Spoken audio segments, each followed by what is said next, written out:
Okay.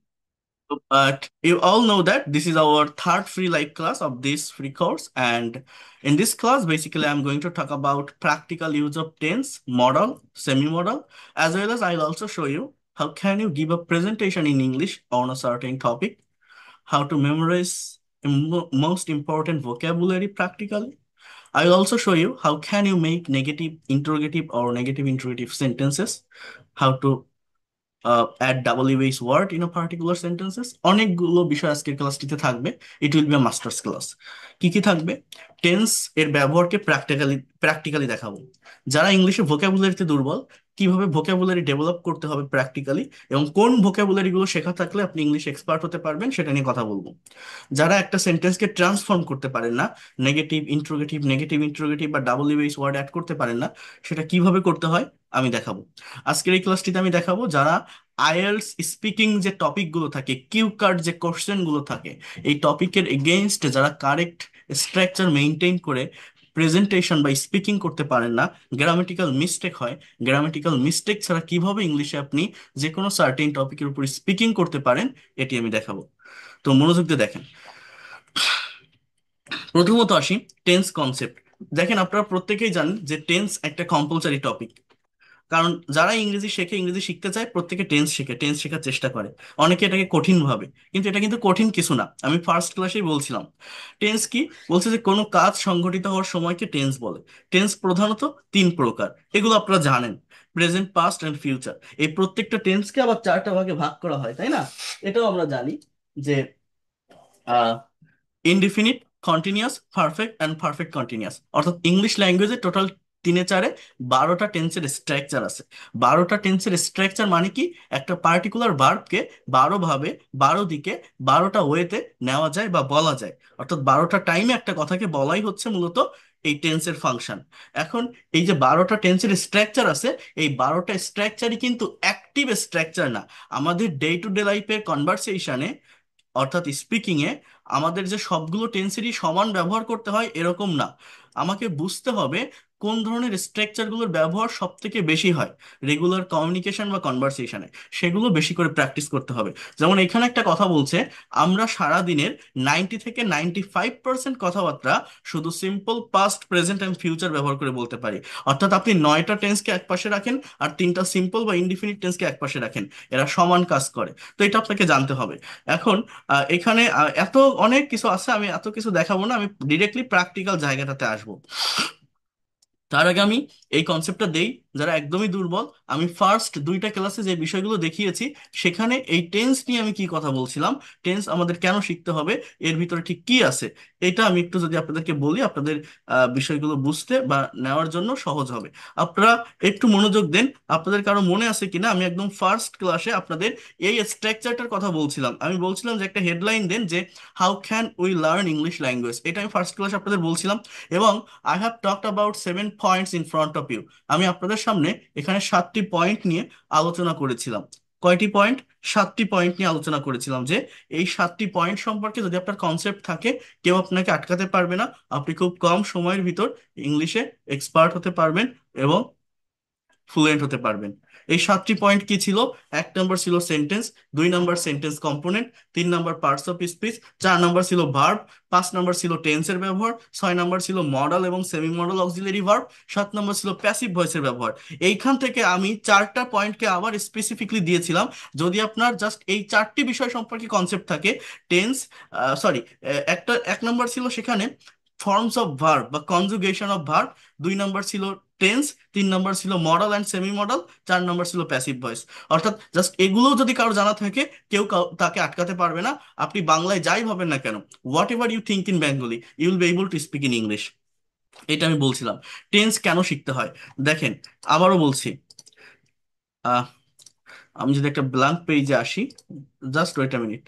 মনে করেন আমি কি বলছি, একটু ধৈর্য ধরেন। আমি প্রত্যেকটা বিষয় ইন ডিটেলস আপনাদেরকে দেখাবো, প্রত্যেকটা বিষয়। আপনারা আজকের এই ক্লাসটি লাস্ট পর্যন্ত থাকেন, যদি বেটার কিছু না পান তখন বলবেন। আমি বলছিলাম যে একটা সেন্টেন্স তৈরি করতে গেলে সাবজেক্টের প্রয়োজন। সাবজেক্টের স্থানে আমাদের নাউন অথবা প্রোনাউনের ব্যবহার হয়। নাউন অথবা প্রোনাউন সাবজেক্টের পরে ইংলিশে যে কোনো সেন্টেন্স বা বাক্য তৈরি করতে গেলে ভার্বের প্রয়োজন। এই ভার্বের পরে এক্সটেনশন, আমরা অনেকেই জানি বা মনে করি একটা সেন্টেন্স বা বাক্যের স্ট্রাকচার হচ্ছে subject plus verb plus object, কিন্তু অবজেক্ট না, এখানে এক্সটেনশন হবে। এই এক্সটেনশনের জায়গাটাতে আমার অবজেক্ট বসতে পারে, অথবা কমপ্লিমেন্ট বসতে পারে, অথবা আমার এখানে অ্যাডভার্বিয়ালস ফ্রেজের ব্যবহার হতে পারে।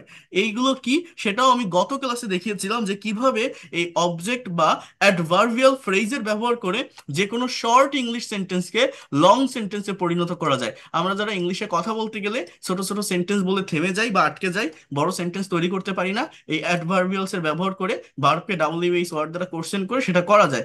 যেমন বলছিলাম, মনে করেন আই ইট রাইস, আমি ভাত খাই। আমরা সারা জীবন এরকম সেন্টেন্স তৈরি করতে অভ্যস্ত, বাট এই সেন্টেন্সটাকে বড় করা যায়, এই সেন্টেন্সটাকে লং করা যায়, এই সেন্টেন্স বা বাক্যের ভিতর এক্সট্রা ইনফরমেশন অ্যাড করা যায়।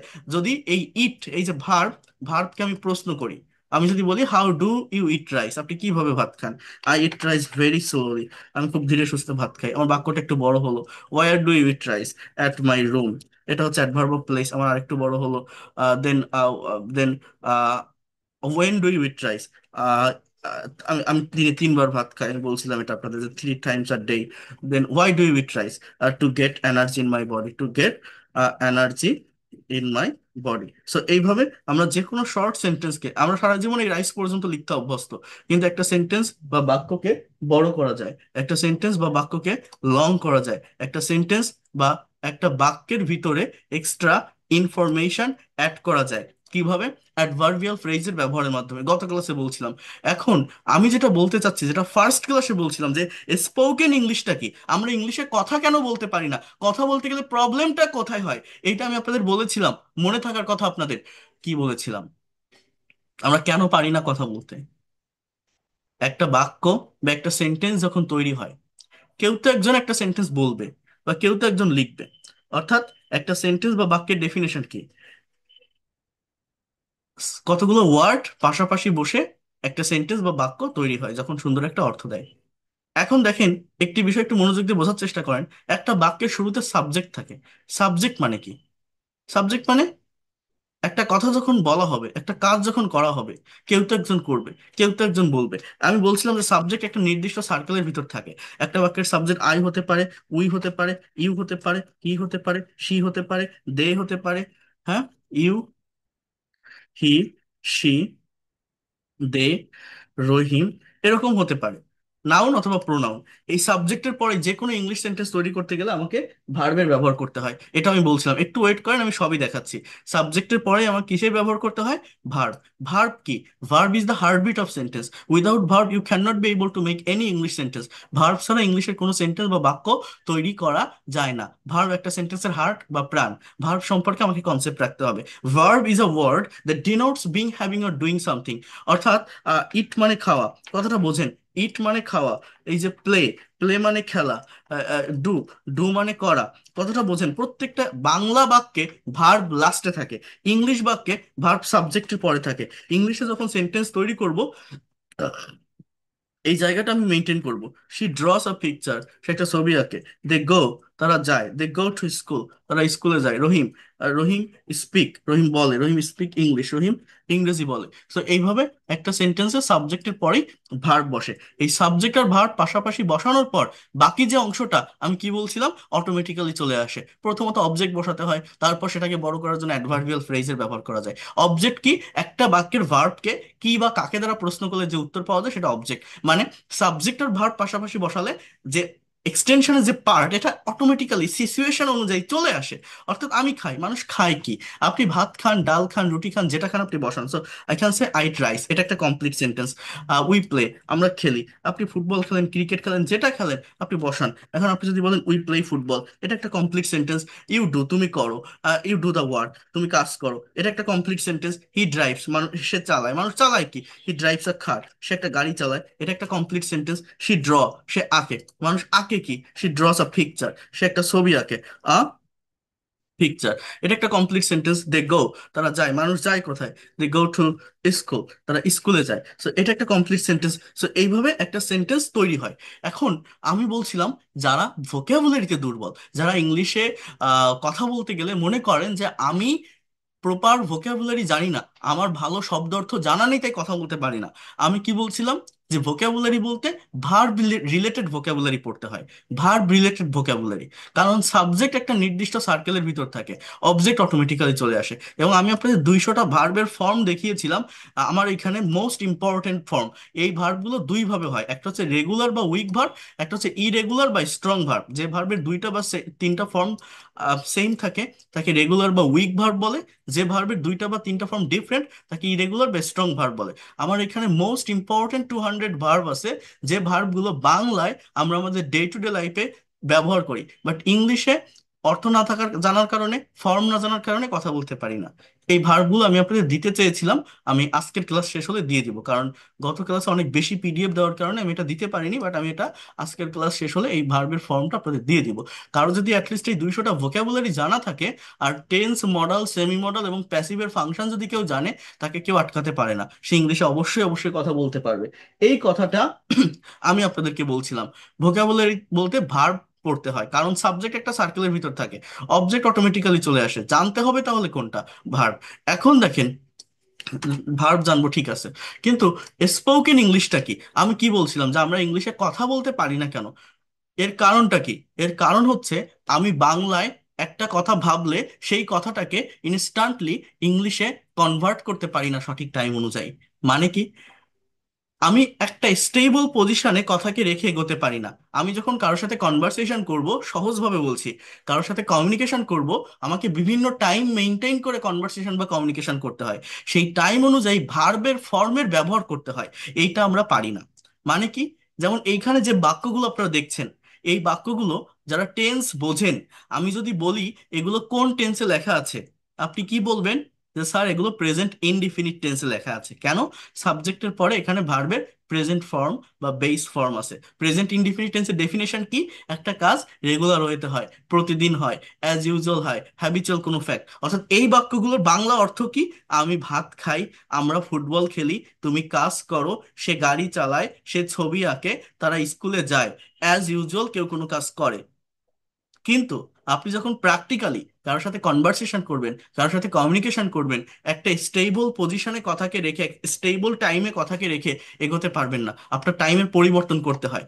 যেমন এটাও আমি বলছিলাম আপনাদের ফার্স্ট ক্লাসে।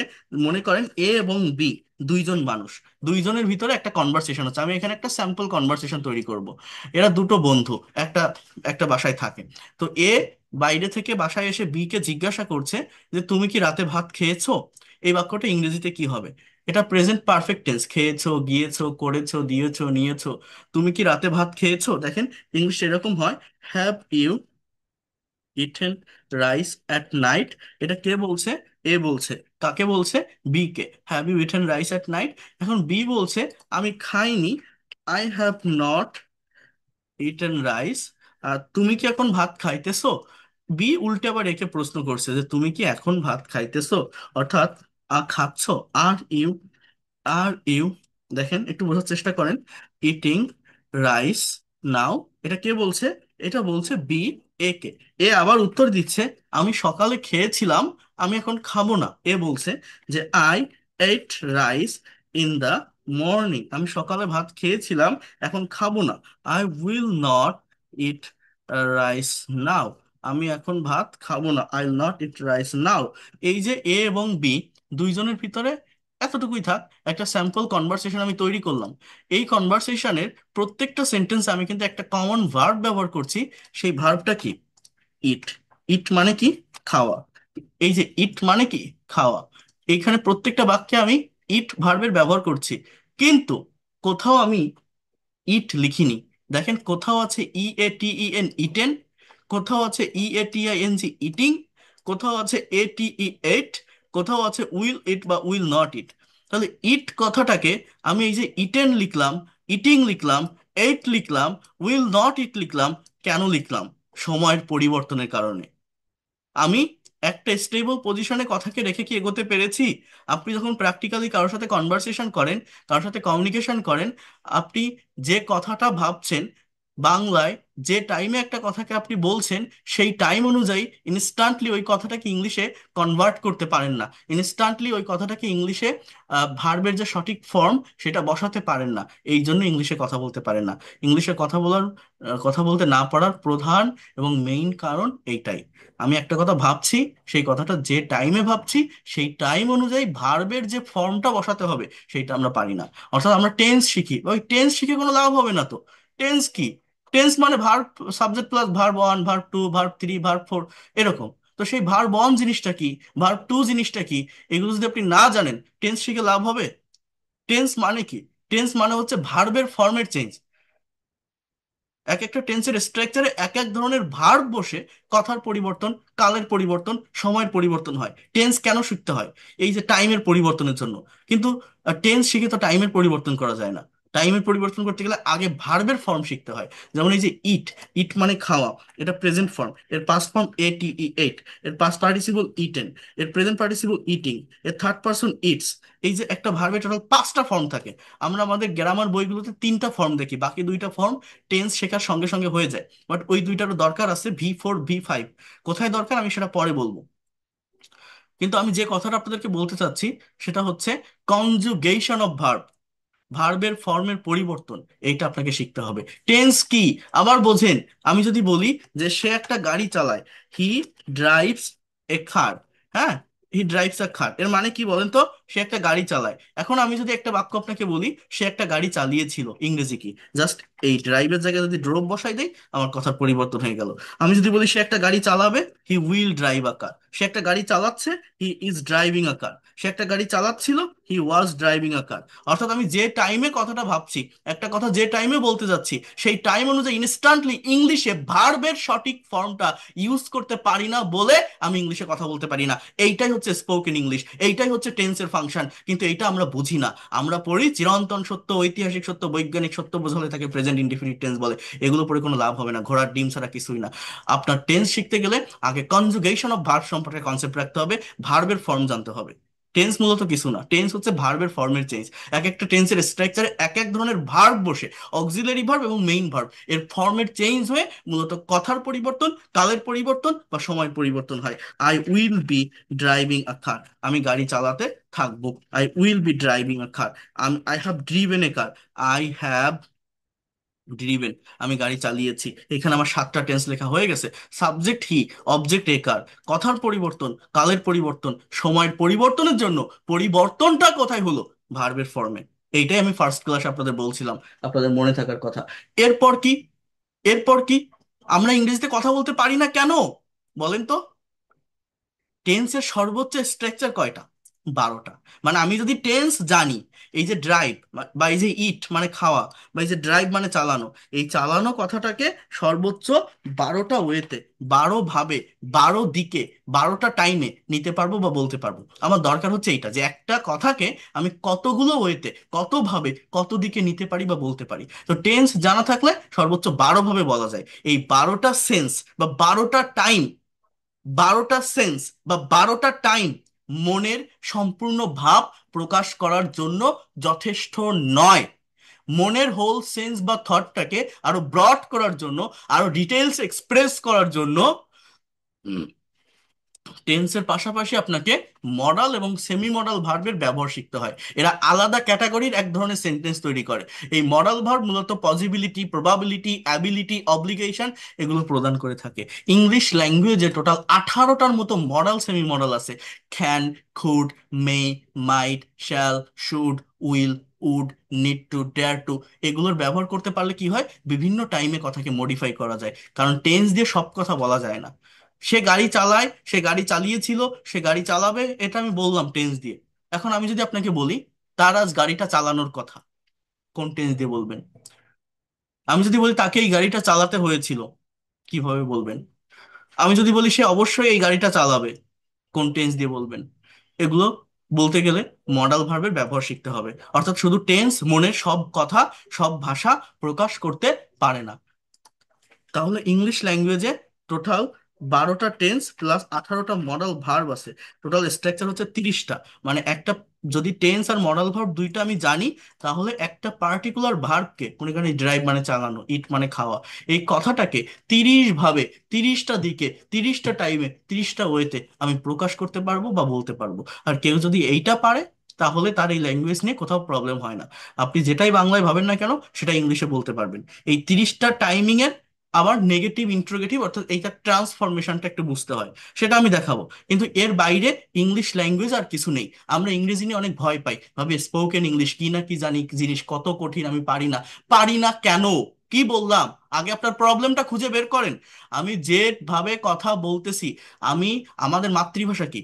Bangla, mother tongue Bangla. Primary লেভেলে আপনি যখন কোনো কিছু ইংলিশে লিখতে যাবেন বা বলতে যাবেন, আপনার ব্রেনে আগে বাংলাটা আসে, সেটাকে কনভার্ট করে আপনি ইংলিশে লেখার বা বলার চেষ্টা করেন। এখন একটা কথা, আপনি যে টাইমে ভাবছেন সেই টাইম অনুযায়ী আপনি হয়তো টেন্সটা ধরতে পারছেন, কিন্তু সেই টেন্স অনুযায়ী কোন ভার্বটা বসবে, ভার্বের কোন ধরনের ফর্মটা আসবে, এটা আপনি ইনস্ট্যান্টলি নিয়ে আসতে পারছেন না। এই জন্যই আমরা ইংলিশে কথা বলতে পারি না। স্পোকেন ইংলিশ এইটাই, এই ফাংশনটা যারা ক্লিয়ার করতে পারে, যেভাবে একটা কথা সে ভাবছে সেই অনুযায়ী ইনস্ট্যান্টলি যদি ভার্বের ফর্ম সে কথার ভিতরে নিয়ে আসতে পারে, তাহলে সে ইংলিশে কথা বলতে পারে। টেন্স মূলত এই জন্যই শিখতে হয়। কেউ কি আমার কথাগুলো বুঝতে পেরেছেন, নিতে পেরেছেন? আমি কি বললাম, যে স্পোকেন ইংলিশটা কি, বা আমরা ইংলিশে কথা বলতে পারি না কেন, কথা বলতে না পারার প্রধান কারণ কি, এই যে কথাটা আমি বললাম, আপনারা কি আমার এই কথাগুলো বুঝতে পারলেন? হ্যাঁ।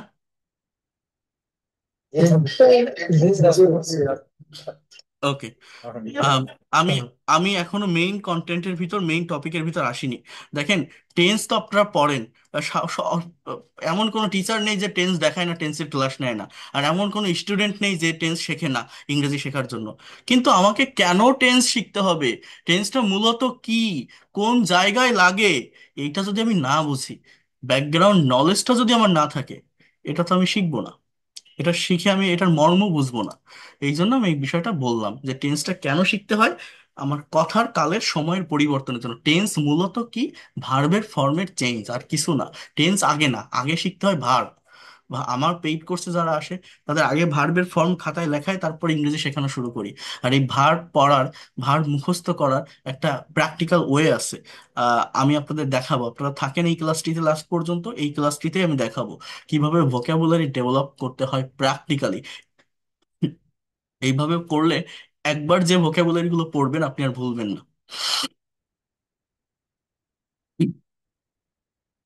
এবার দেখেন, তাহলে আমি এখানে কি বলছিলাম, যে সব টেন্সই যে শেখা লাগে এরকম না।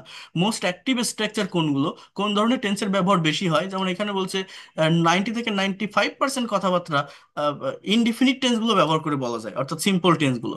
সিম্পল টেন্স মানে কি? এই দেখেন, এখানে বলছে যে স্টেপ ওয়ান, অ্যাফার্মেটিভ সেন্টেন্স। কি বলছে? স্টার্টার মানে সাবজেক্ট যেটা আর কি। এরপর বলছে প্রেজেন্ট সিম্পল বা V1, পাস্ট সিম্পল বা V2, ফিউচার সিম্পল বা V1। মানে ভার্বের ফিউচার ফর্ম বলে অ্যাকচুয়ালি কোনো ফর্ম হয় না। মূলত প্রেজেন্ট ফর্মের আগে শ্যাল বা উইল যুক্ত করলে কথাটা ফিউচারে চলে যায়। শ্যালটা শুধু ফার্স্ট পার্সন সাবজেক্টের সাথে বসানো যায়। সাবজেক্ট যদি আই এবং উই হয়, তাহলে শ্যালের ব্যবহার করা যায়। অন্য কোনো পার্সনের সাথে শ্যাল ব্যবহার করা যায় না। কিন্তু মডার্ন গ্রামার অনুযায়ী উইলের ব্যবহারটা বেশি হয়, কারণ উইলকে যে কোনো পার্সনের সাথেই বসানো যায়। আর সাবজেক্ট আর ভার্ব পাশাপাশি বসাতে পারলে এক্সটেনশন বা অবজেক্টটা অটোমেটিক্যালি চলে আসে। তাহলে আমি যদি এইভাবে এটা প্র্যাকটিস করি, কম্পেয়ার করে একটার সাথে আরেকটা, আই রাইট আ লেটার, আমি একটা জিনিস লিখি, এটা প্রেজেন্ট ইনডিফিনিট বা সিম্পল প্রেজেন্ট টেন্স। মানে একটা কাজ কেউ অ্যাজ ইউজুয়াল করে, রেগুলার ওয়েতে করে, প্রতিদিন হয়। আই রোট আ লেটার, রাইটের পাস্ট ফর্ম রোট, আমি একটা চিঠি লিখেছিলাম। এই ভার্বের পাস্ট ফর্মটা জানতে হবে। মোস্ট অফ দ্য স্টুডেন্টস এই জায়গায় ভুল করে। কেন ভুল করে জানেন? ভোকাবুলারি পড়ার সাথে সাথে প্রেজেন্ট ফর্ম পড়া হয়ে যায়। আর ভার্বের যে পাস্ট পার্টিসিপল V3 যে ফর্মটা থাকে, ওইটা পারফেক্ট টেন্স গুলোতে বসে, বা প্যাসিভ ভয়েসে বসে। ইভেন মাঝে মাঝে ওইগুলো অ্যাজেক্টিভ হিসাবে বসে। মানে ওই ফর্মটাও বহুল ব্যবহৃত, বহুল পরিচিত। ওটাও মানুষ বোঝে, যে রাইট, রিটেন। হ্যাঁ। কিন্তু এর ভিতরে যে একটা ফর্ম রোট, এইটা বেশিরভাগ মানুষ জানে না। কারণ এটা শুধু পাস্ট ইনডিফিনিট টেন্সের অ্যাফার্মেটিভই ব্যবহৃত হয়, অন্য কোথাও হয় না। তো এই পাস্ট ফর্মের ভার্বগুলোর উপর ফোকাসটা ভালোভাবে করতে হবে। আর I will write a letter, আমি একটা চিঠি লিখবো। ভবিষ্যতে কেউ কোনো কাজ করবে। তাহলে দেখেন আমরা এখান থেকে সামান্য একটু প্র্যাকটিস করে সামনের দিকে যাই। উই সিং আ সং, আমরা গান গাই। আমরা গান গাই।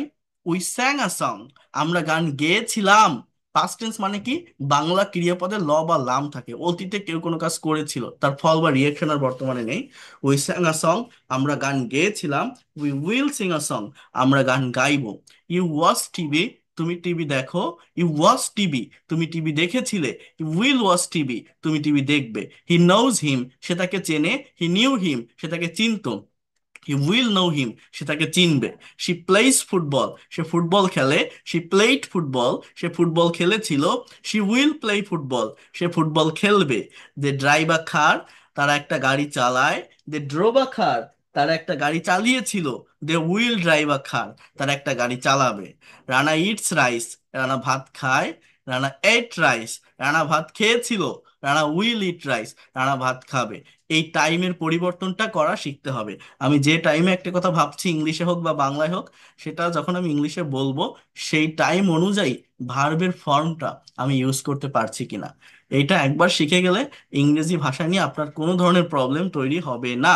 তাহলে ল্যাঙ্গুয়েজটা খুবই সহজ, টেন্সটাও খুবই সহজ। টেন্স কি?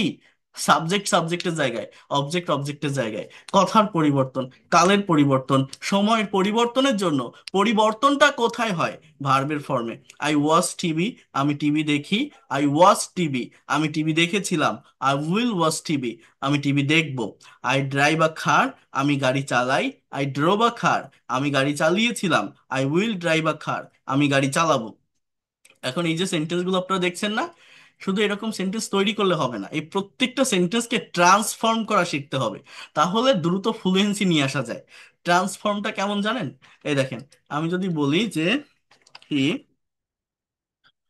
ড্রাইভস আ কার, সে একটা গাড়ি চালায়, এইটাকে নেগেটিভ ইন্টারোগেটিভ, নেগেটিভ ইন্টারোগেটিভ যদি আপনি করতে পারেন, তাহলে কি হয়? আহ, আপনার ফ্লুয়েন্সিটা দ্রুত চলে আসে। এই যে এইখানে লেখা আছে, আমি দেখিনি, এই দেখেন, হি ড্রাইভস আ কার। দেখেন এগুলো কিভাবে হয়, ফাংশনটা আমি পরে বলবো। সে গাড়ি চালায়। He doesn't drive a car, সে গাড়ি চালায় না। Does he drive a car, সে কি গাড়ি চালায়? Doesn't he drive a car, সে কি গাড়ি চালায় না। Where does he drive a car, অর্থাৎ ইয়েস নো করছেন, ডাবল ইউএস করছেন। সে কোথায় গাড়ি চালায়? When does he drive a car, সে কখন গাড়ি চালায়। How does he drive a car, সে কিভাবে গাড়ি চালায়। Why does he drive a car, সে কেন গাড়ি চালায়। Where doesn't he drive a car, সে কখন সে কোথায় গাড়ি চালায় না। এটা ডাবল বেস ওয়ার্ড যুক্ত negative interrogative. Why doesn't he drive a car, সে কেন গাড়ি চালায় না। When doesn't he drive a car, সে কখন গাড়ি চালায় না। তাহলে আমি যদি বলি যে তুমি কখন ইংরেজি শেখো না, ইংরেজি কি?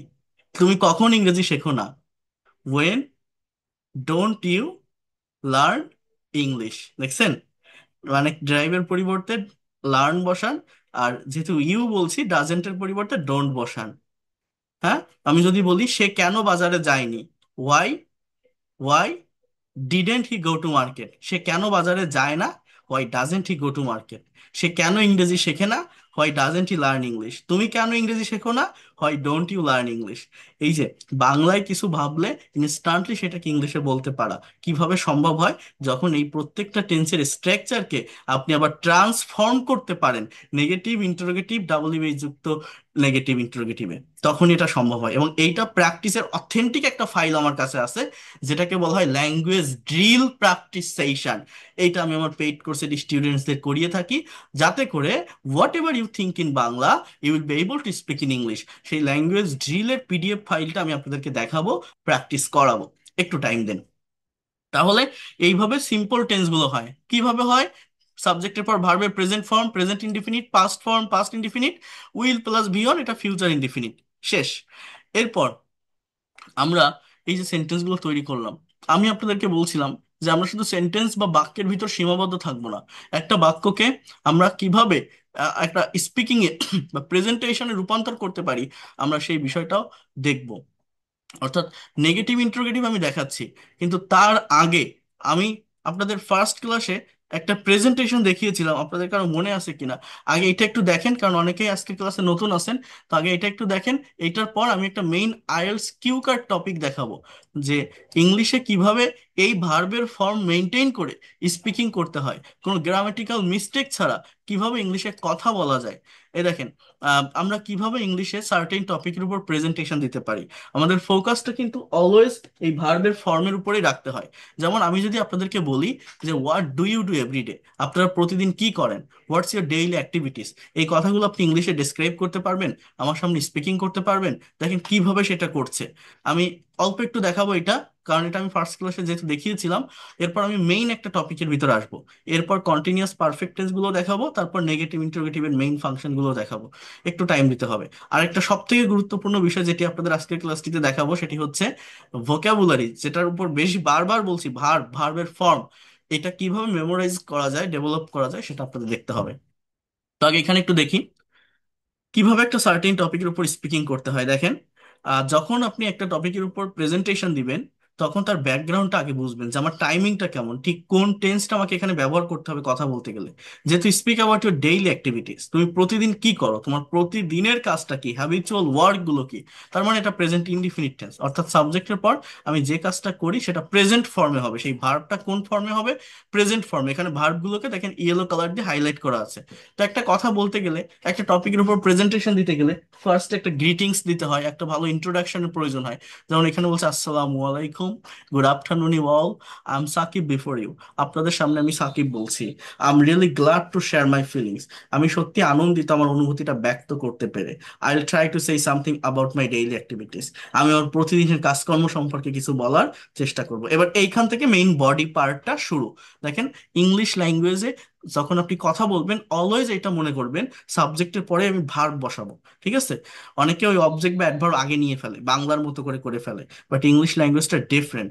আই গেট আপ, অর্থাৎ সাবজেক্ট আর ভার্ব যদি পাশাপাশি বসানো যায়, এক্সটেনশন বা বাকি যে অংশটা যেটা বললাম আপনাদের, এটা কিন্তু অটোমেটিক্যালি চলে আসে, পাওয়া যায়। So I get up early in the morning every day. আমি প্রতিদিন খুব সকালে ঘুম থেকে উঠি। অর্থাৎ কেউ একটা কাজ অ্যাজ ইউজুয়াল করে, রেগুলার ওয়েতে করে, যেহেতু সাবজেক্টের পর ভার্বের বেস ফর্মটা এখানে আছে। Then I brush my teeth, I wash my face and take ablution for Fajr prayer. আমি দাঁত ব্রাশ করি, মুখ ধুই ফজরের নামাজের জন্য। After that I do some exercise, I refresh my self and take my breakfast. আমি ফ্রেশ হই এবং ব্রেকফাস্ট করি। Then I get ready to go to office at 9:30 AM। আমি 9:30টার দিকে অফিসে যাওয়ার জন্য রেডি হই। আই স্টার্ট মাই ওয়ার্ক, আমার কাজ শুরু করি। Then I take lunch at 2 PM, আমি 2টায় লাঞ্চ করি। After that I come back from office at 5 PM, আমি 5টায় অফিস থেকে বাসায় আসি।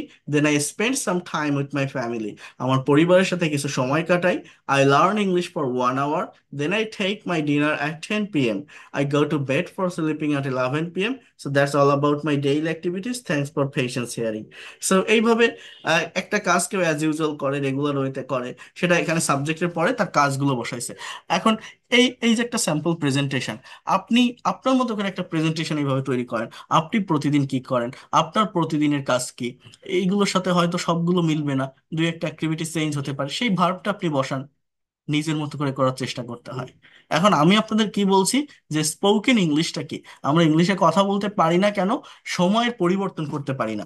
আমি যদি এখন আপনাকে একটা কোশ্চেন করি, যে what did you do yesterday, আপনি গতকাল সারাদিন কি করেছিলেন, আপনার গতকালকে সারাদিনের কাজ কি ছিল, বা এখন রাত 10টা বাজে আপনি আমার কাছে ক্লাস করছেন, আপনি আজকে সারাদিন কি করে আসলেন, এটা আপনি ইংলিশে ডেসক্রাইব করতে পারবেন?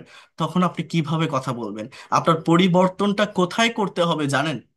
ভার্বের ফর্মে।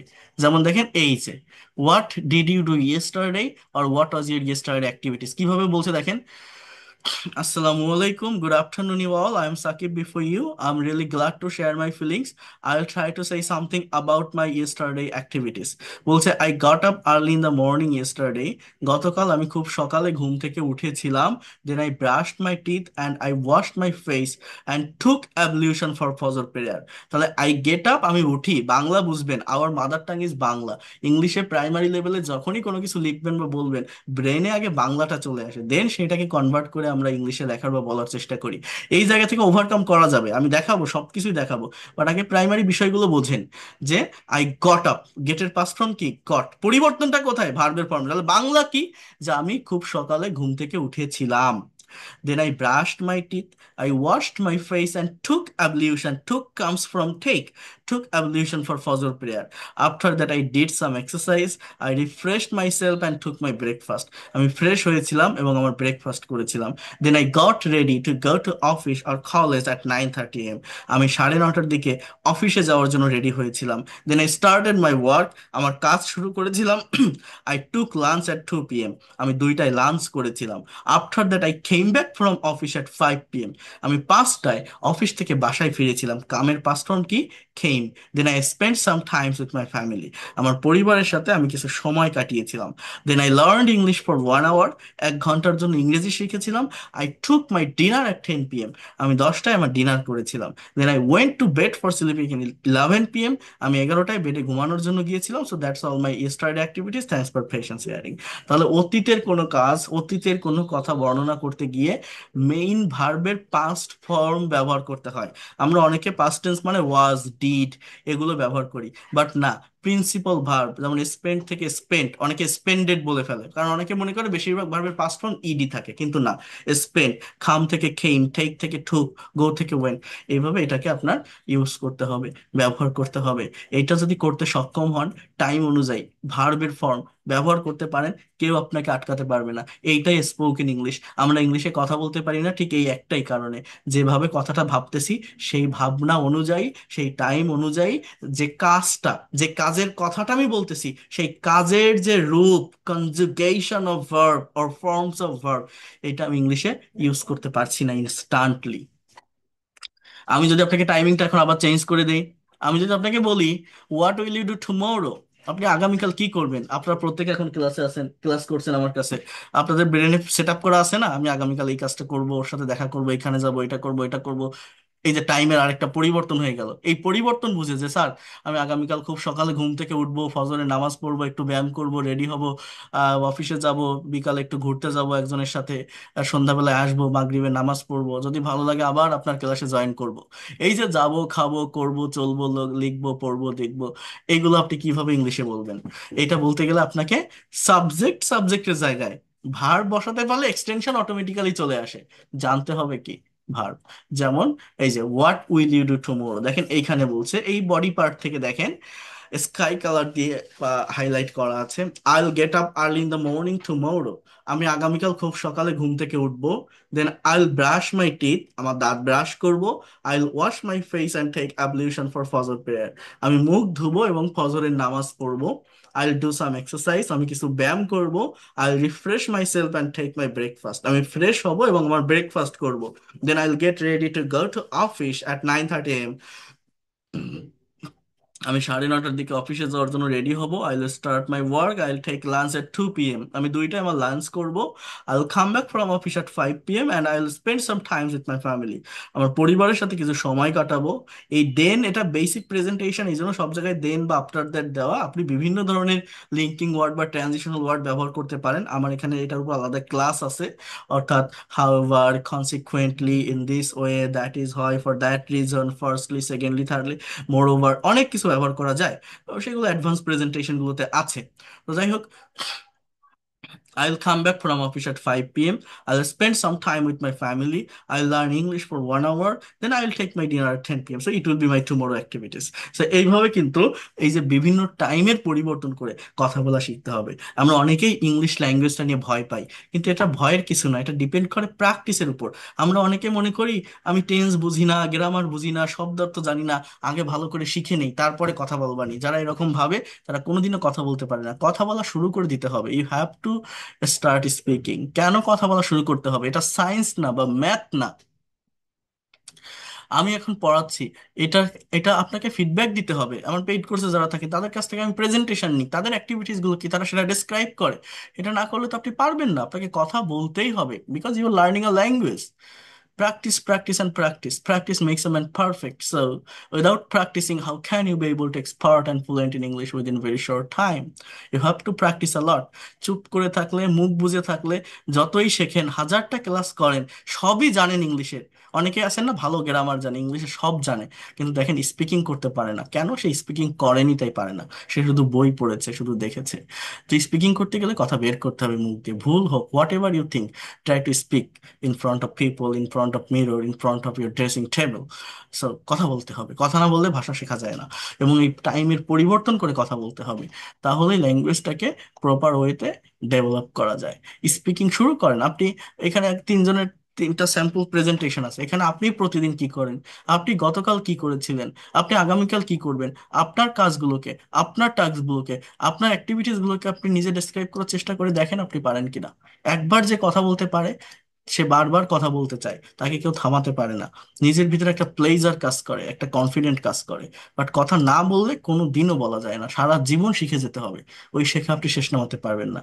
আমার পেইড কোর্সের বেনিফিট এইটাই, প্রচুর স্পিকিং করায়, ল্যাঙ্গুয়েজ ক্লাব থাকে, টু ওয়ে কমিউনিকেশন থাকে। সো যাই হোক, এটা গেল একটা পার্ট। এখন বারবার একটা কথা আমি বলছি যে সব জায়গাতে মূলত ভার্বের ফর্মের পরিবর্তন হয়। এই ভার্বের ফর্মগুলো কিভাবে ডেভেলপ করতে হয়, আমি এটা আপনাদেরকে এখন একটু দেখাবো।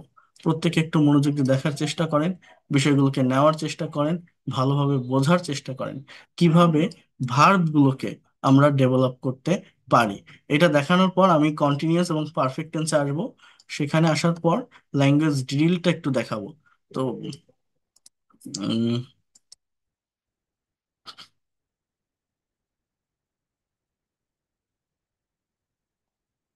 এই যে একটু বোঝার চেষ্টা করেন। আমি বলছি যে আপনার যদি অ্যাটলিস্ট এই 200টা ভার্বও জানা থাকে, আপনি ইংলিশ এক্সপার্ট হবেন। এখন আপনি যদি গতানুগতিক ধারায় পড়ে যান, যে অ্যাকসেপ্ট মানে গ্রহণ করা, অ্যাক্ট মানে আচরণ করা, অ্যাচিভ মানে অর্জন করা, অ্যাডমায়ার মানে প্রশংসা করা, অ্যাডভাইস মানে উপদেশ দেওয়া, তাহলে কি হবে? আপনি নিচের গুলো পড়তেছেন, উপরে গুলো ভুলে যাবেন। ধরে রাখা অসম্ভব এইভাবে পড়ে বা মুখস্থ করে। তো আমি একটা টেকনিক বা একটা স্ট্র্যাটেজি ফলো করি, সেটা হচ্ছে এই ভার্বগুলো দিয়ে আমি বাক্য তৈরি করি। বাক্যগুলোকে এমন ভাবে তৈরি করি যে বাক্যগুলো একটা থিমের উপর, একটা গল্পের মতো করে তৈরি হয়ে যায়। হ্যাঁ, একটার সাথে একটা সেন্টেন্স কানেক্টেড হয়।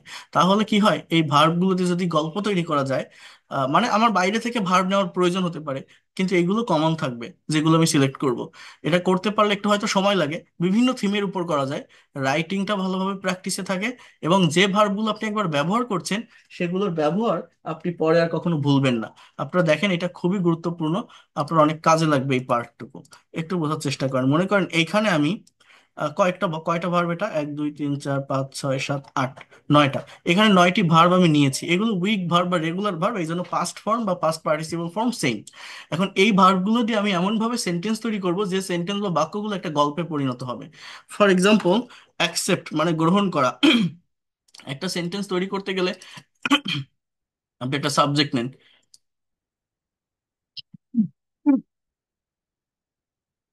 ফর এক্সাম্পল, আই, একটা ভার্ব নিন, আই অ্যাকসেপ্টেড। ভার্বের পাস্ট ফর্ম বসালাম, এটা বসালাম, অ্যাকসেপ্ট মানে গ্রহণ করা, আই অ্যাকসেপ্টেড। তাহলে এই দুইটা ওয়ার্ডের অর্থ কি? যে আমি গ্রহণ করেছিলাম। এবার কি গ্রহণ করেছিলাম?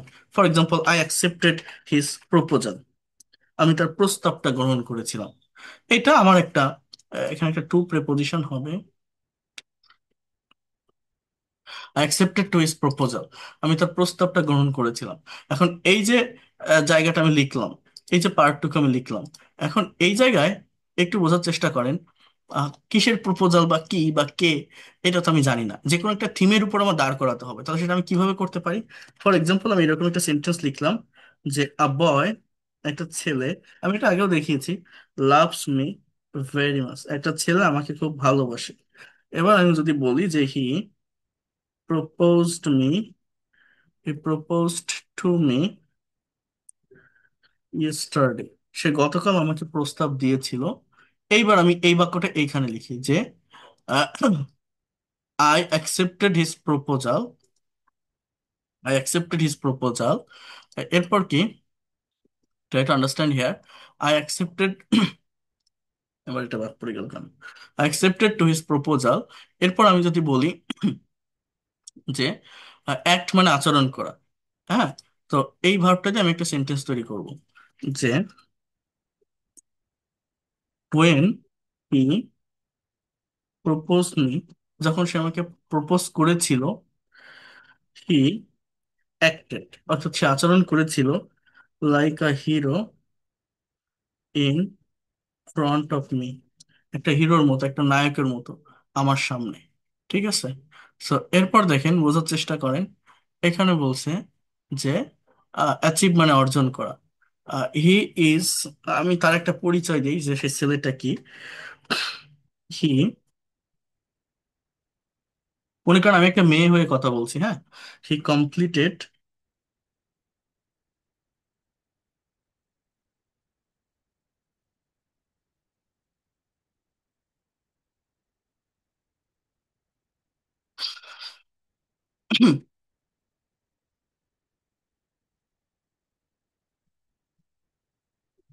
হি কমপ্লিটেড এমবিবিএস ডিগ্রি রিসেন্টলি, সে সবেমাত্র এমবিবিএস ডিগ্রি কমপ্লিট করেছে। এরপর দেখেন, বোঝার চেষ্টা করেন, কোথায় গেল। উম এই যে অ্যাচিভ মানে অর্জন করা, এই ভার্বটা দিয়ে লিখবো আমি সেন্টেন্স, যে ফর দ্যাট রিজন, এ কারণেই, he has achieved many things in life, সে জীবনে অনেক কিছু অর্জন করেছে। He has achieved many things in life, হ্যাঁ, সে জীবনে অনেক কিছু অর্জন করেছে। He has achieved many things in life. এরপর কি বলতে পারি, হ্যাঁ ইউ ক্যান সি অ্যাডমায়ার মানে প্রশংসা করা। এখন আমি বলতে পারি, নাও এভরিওয়ান অ্যাডমায়ার্স হিম, এখন প্রত্যেকে তার প্রশংসা করে। Try to understand here, now everyone admires him, মানে আমার টার্গেট থাকবে যে এই ভার্বগুলোকে আমি কমন রাখবো। এখানে রেড কালার উঠতেছে বলে সেন্টেন্স ভুল এরকম মনে করবেন না। আমার এই যে গ্রামারলি যে অ্যাপটা, এটা চলে গেছে, মানে এটা অ্যাক্টিভ করা, কিন্তু এটার ওই ম্যাথ চলে গেছে, এটা প্রিমিয়াম ছিল তো এই জন্য ওইটা বারবার সাইন ইন করতে বলার কারণে এরকম উঠতেছে, আর কিছু না। মানে এইখানে দেখলে বুঝতে পারবেন, এই যে আহ, দেখেন এই যে রেড বাদে যেটা, এই যে এর কি বলে, এই যে ব্লু কালারের যে ডাবল দাগ, এগুলো উঠতেছে, আমার ডাবল স্পেস পড়ে যাচ্ছে এই জন্য। ঠিক আছে। আর ওই গ্রামারলি অ্যাপের কারণে এটা দেখাচ্ছে। আচ্ছা, এরপর দেখেন, এরপরে বোঝার চেষ্টা করেন। অ্যাডভাইস মানে উপদেশ দেওয়া, তাহলে এইটা দিয়ে আমি একটা বাক্য তৈরি করব। তাহলে আমি এখানে কি লিখলাম, নাও এভরিওয়ান অ্যাডমায়ার্স হিম। এই অ্যাডমায়ার্সটা কেন লিখলাম জানেন? এভরিওয়ানটা একটা indefinite pronoun. Everyone, no one, nobody, everybody, somebody, someone, nothing, something, এগুলো হচ্ছে ইনডিফিনিট প্রোনাউন। এগুলো থার্ড পারসন সিঙ্গুলার নাম্বার সাবজেক্টের কাজ করে। প্রেজেন্ট ইনডিফিনিট টেন্সের subject third person singular number হলে ভার্বের সাথে এস বা ইয়েস বসে। এই জন্য অ্যাডমায়ারের সাথে এস বসছে, যেহেতু এটা প্রেজেন্ট ইনডিফিনিট টেন্সের sentence. So now everyone admires him. এরপর হচ্ছে অ্যাডভাইস মানে উপদেশ দেওয়া। He also advises me about many things, সে আরো আমাকে অনেক বিষয় সম্পর্কে উপদেশ দেয়। সে আরো আমাকে অনেক বিষয় সম্পর্কে উপদেশ দেয়, সো দ্যাট, যাতে করে, I can get success in life, যাতে করে আমি জীবনে সফল হতে পারি। So that I can get success in life. So এই যে সেন্টেন্সটা আমি লিখলাম, এই যে সেন্টেন্সটা আমি লিখলাম, just try to understand here, বোঝার চেষ্টা করেন। অ্যাডভাইস মানে উপদেশ দেওয়া, অ্যাফেক্ট মানে প্রভাবিত করা। সো দিস থিংস, অর্থাৎ এই বিষয়গুলো, this things affect me a lot, এই বিষয়গুলো আমাকে খুবই প্রভাবিত করে। This things affect me a lot, agree মানে রাজি হওয়া। তাহলে for that reason, for that reason I agreed his proposal. এটা এটা আপনি আহ, যে কোনো থিমের উপর তৈরি করতে পারেন, যে কোনো থিমের উপর। ঠিক আছে। I agreed his proposal. When, amaze মানে বিস্মিত হওয়া, অ্যামিউজড মানে আনন্দ দেওয়া। So when I agreed his proposal, he amazed so much and amused me, সে খুবই আনন্দিত হয়েছিল। এখানে হি ওয়াজ হবে, এটা প্যাসিভ।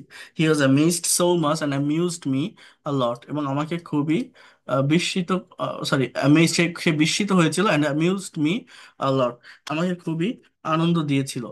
এবার আমি এখানে একটা এন্ডিং সেন্টেন্স লিখবো, যে now we have taken a D E C I decision to marry, try to understand here, each other, অর্থাৎ আমরা যেটা শিখবো প্র্যাকটিক্যালি শেখার চেষ্টা করব, প্র্যাকটিক্যালি বোঝার চেষ্টা করব। আমি মনে করেন এবার এখানে একটা বড় করে একটা শিরোনাম লিখবো, ফর এক্সাম্পল লাভ স্টোরি, একটা ভালোবাসার গল্প।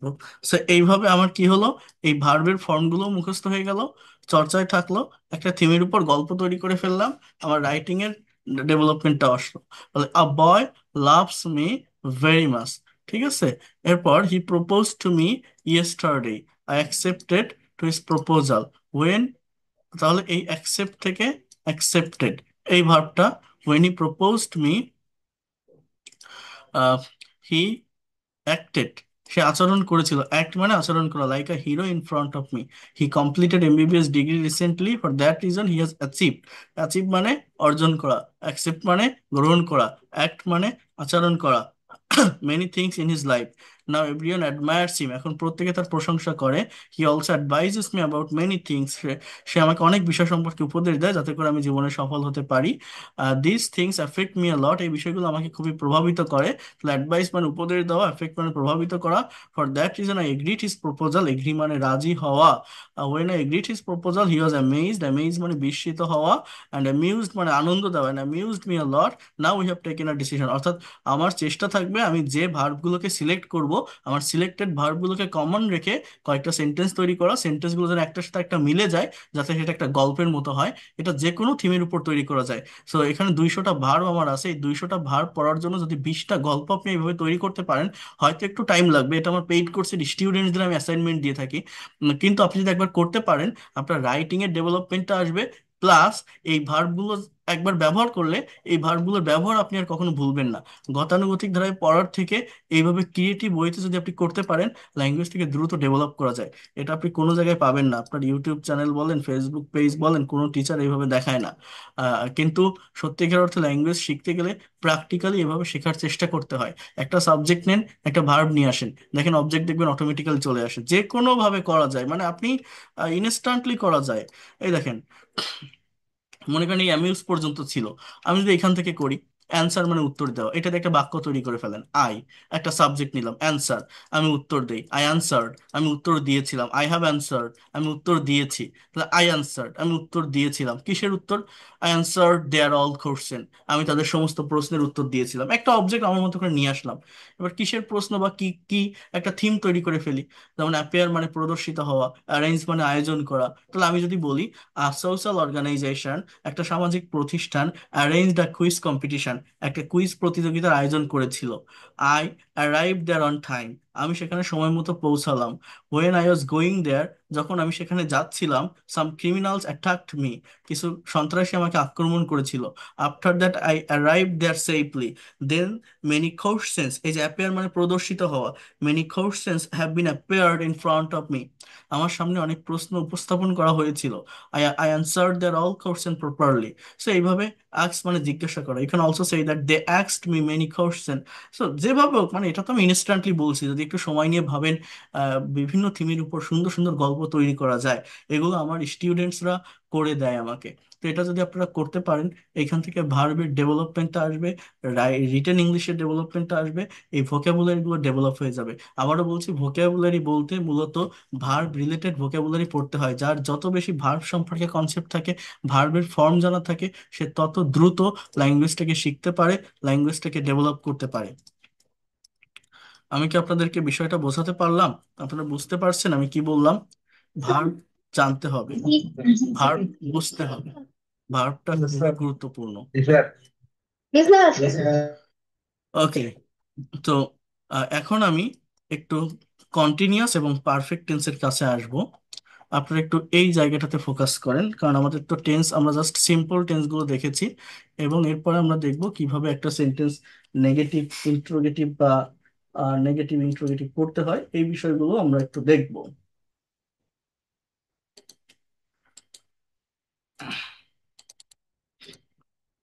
তো সিম্পলি যদি বলি, কন্টিনিউয়াস মানে কি? কন্টিনিউয়াস মানে আমরা জানি চলমান। বর্তমানে কোনো একটা কাজ হচ্ছে বা চলছে বোঝালে সেটা প্রেজেন্ট কন্টিনিউয়াস। অতীতে কোনো একটা কাজ হচ্ছিল বা চলছিল বোঝালে সেটা পাস্ট কন্টিনিউয়াস। ভবিষ্যতে কোনো একটা কাজ হতে থাকবে বা চলতে থাকবে বোঝালে সেটা ফিউচার কন্টিনিউয়াস। এটা কিন্তু খুবই সিম্পল। যেমন আমি এখন আপনাদের ক্লাস নিচ্ছি, I am taking your class. আপনারা ক্লাস করছেন, you are doing my class. কেউ একজন ভাত খাচ্ছে, সামওয়ান ইজ ইটিং রাইস। কেউ একজন বই পড়ছে, someone is reading a book. So right now, instantly, বর্তমানে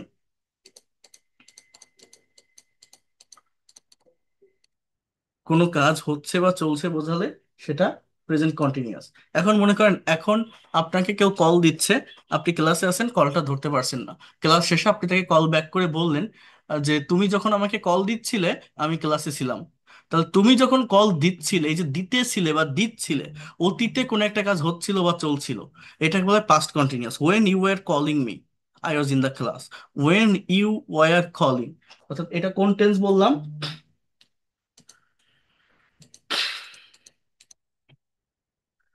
পাস্ট কন্টিনিউয়াস টেন্স। আর ফিউচার কন্টিনিউয়াস কি? যে ভবিষ্যতে কোনো একটা কাজ হতে থাকবে বা চলতে থাকবে। আপনি ক্রিকেট খেলছেন একটা মাঠে, আপনার আম্মু ডাকতে আসছে, তো আপনি বলছেন আমি আরো খেলতে থাকবো, আমার খেলা শেষ হয়নি, আই উইল বি প্লেইং মোর। এটা ফিউচার কন্টিনিউয়াস, অর্থাৎ একটা কাজ ভবিষ্যতে হতে থাকবে বা চলতে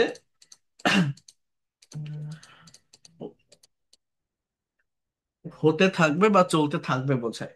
তাহলে আমরা যদি এটা সামান্য একটু প্র্যাকটিস করে ফেলি এই জায়গাটা থেকে। ও, আরেকটা বিষয় একটু বলার আছে, সেটা হচ্ছে, দেখেন এইখানে কিছু ওয়ার্ড আছে, যেমন feel, hear, fear, see, smell, desire, love, like, want, wish, belong, process, understand, know, think, believe, expect, remember. এই ভার্বগুলো প্রেজেন্ট কন্টিনিউয়াসে না হয়ে প্রেজেন্ট ইনডিফিনিট টেন্সে হয়। অর্থাৎ এই ভার্বগুলোর সঙ্গে কখনো আইএনজি ব্যবহার করা যায় না। বাংলায় কন্টিনিউয়াস টেন্সে সেন্টেন্স হতে পারে, বাট ইংলিশে যখন লিখবেন বা বলবেন, ইনডিফিনিট টেন্সে বলতে হয়।